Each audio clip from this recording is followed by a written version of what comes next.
Assalamualaikum warahmatullahi wabarakatuh. Baiklah, dalam mata kuliah Fisika Material yang diampu oleh Ibu Vandan Milyanti, SPD MSI, di sini saya akan membuat video tentang perkembangan penelitian terbaru di fisika material. Saya mengangkat salah satu jurnal yang berjudul Pembuatan gelas dengan bahan polipropilen menggunakan cetakan plastik. Video ini dibuat oleh saya, Evina Ramadhani, dengan NPM 1911090051 dari kelas Fisika 5A. Adapun sebuah materi yang akan kita bahas, yaitu yang pertama ada pendahuluan, yang kedua ada perkembangan penelitian terbaru di fisika material, dan yang ketiga ada bagaimana cara pembuatan gelas dengan bahan polipropilen menggunakan cetakan plastik. Oke, langsung saja kita ke subbab materi pertama, yaitu pendahuluan. Jadi, apa sih yang dimaksud dengan fisika material? Ya, jadi material adalah sesuatu yang dapat disusun ataupun dibuat oleh bahan. Material digunakan untuk transportasi hingga makanan.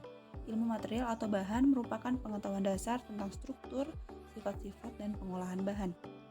Jadi, fisika material adalah penggunaan fisika untuk menggambarkan sifat fisik material.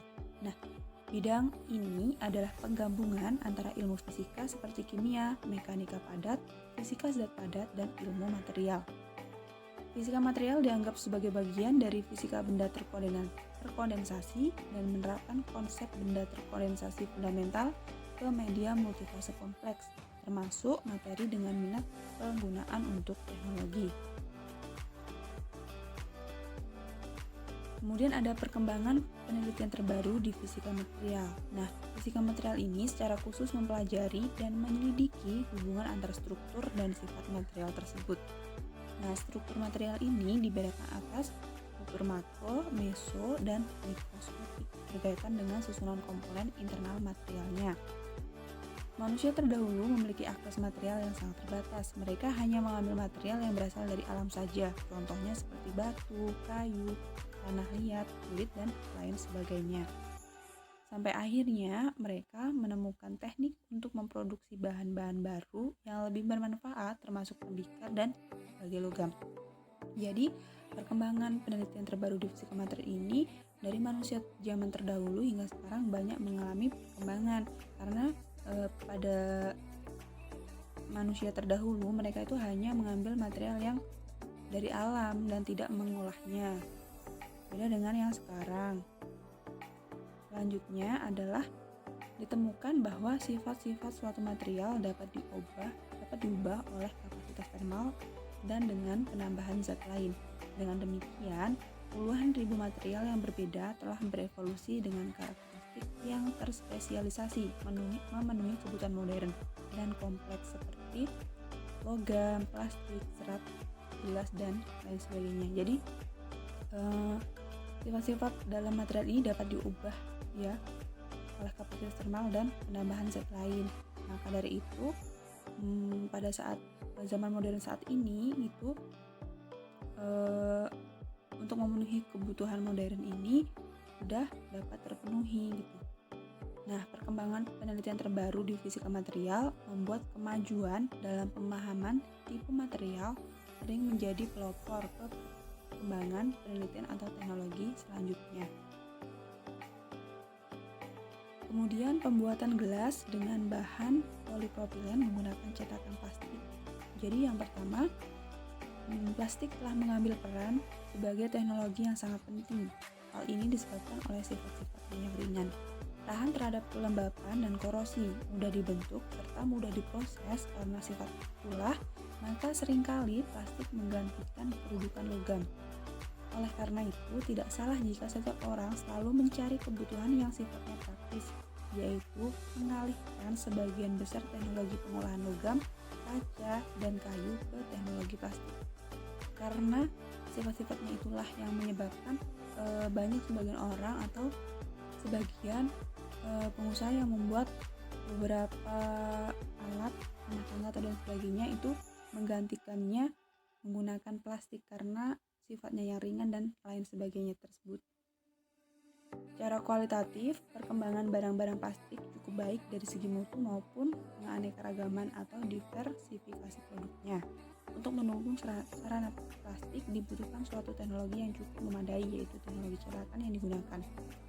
Ada 4 jenis cetakan ya, jenis cetakan, yaitu yang pertama ada cetakan tiup atau blow molding, kedua ada cetakan alir atau extrusion molding, ketiga ada cetakan tekan atau compression molding, dan yang keempat ada cetakan injeksi atau injection molding.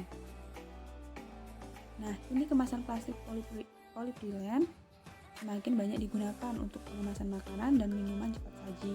Di samping harga kemasannya yang murah, produk yang terbuat dari plastik juga mempunyai banyak variannya. Itu bisa dilihat dari segi bentuk dan modelnya. Kemasan plastik jenis ini juga tidak bermasalah bagi kesehatan. Karena itulah, plastik polypropylen banyak digunakan sebagai kemasan alternatif yang baik dan murah.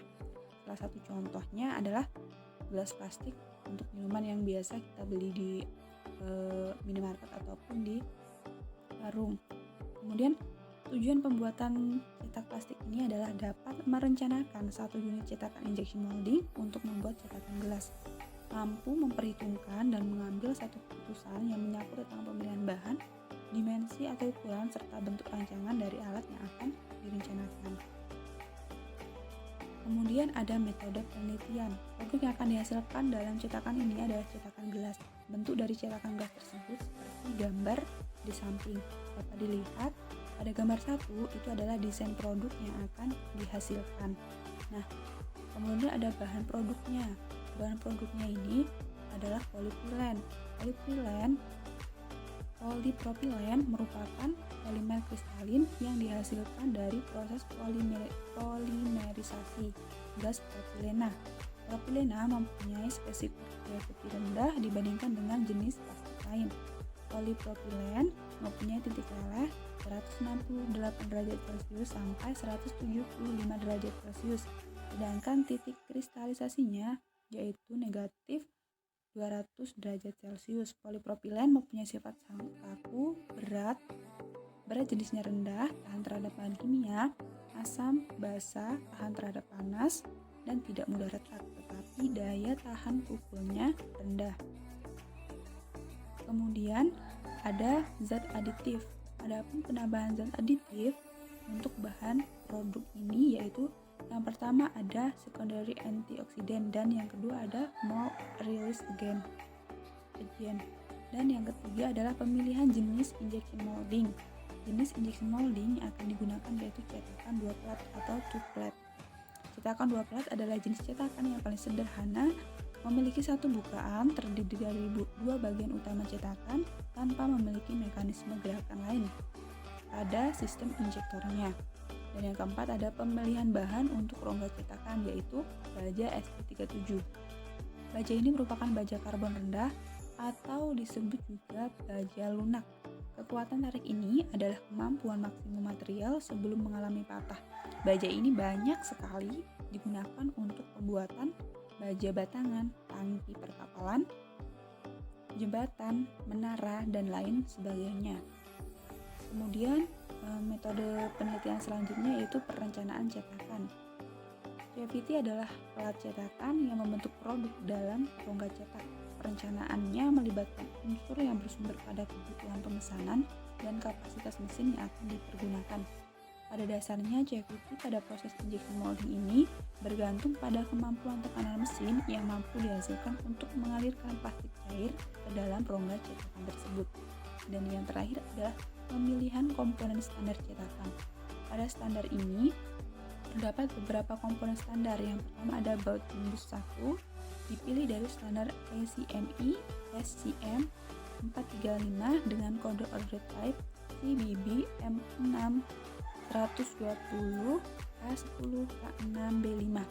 Dan yang kedua ada baut imbus 2, dipilih dari standar ACME SCM 435 dengan kode order type CBB M10L130 H16 K10B8 dan lain-lain.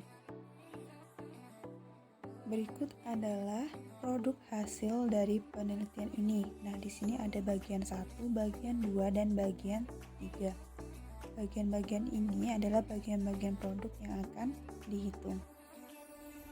Kemudian yang terakhir ada kesimpulan. Dari hasil penelitian pembuatan gelas dengan bahan polipropilen menggunakan cetakan plastik, maka diperoleh beberapa kesimpulan sebagai berikut. Yang pertama, mold adalah alat yang digunakan untuk menghasilkan produk yang salah satunya adalah pembentukan produk dari bahan plastik dan dilakukan pada jenis mesin injeksi. Kesimpulan yang kedua, tujuan penelitian ini adalah merencanakan satu unit cetakan injection molding untuk membuat cetakan gelas. Metode yang digunakan adalah dengan merencanakan pembuatan mold yang meliputi proses desain atau perancangan, kemudian pemilihan bahan produk, pemilihan bahan cetakan, dan proses manufakturnya. Ini adalah referensi jurnal yang saya gunakan untuk membuat video ini.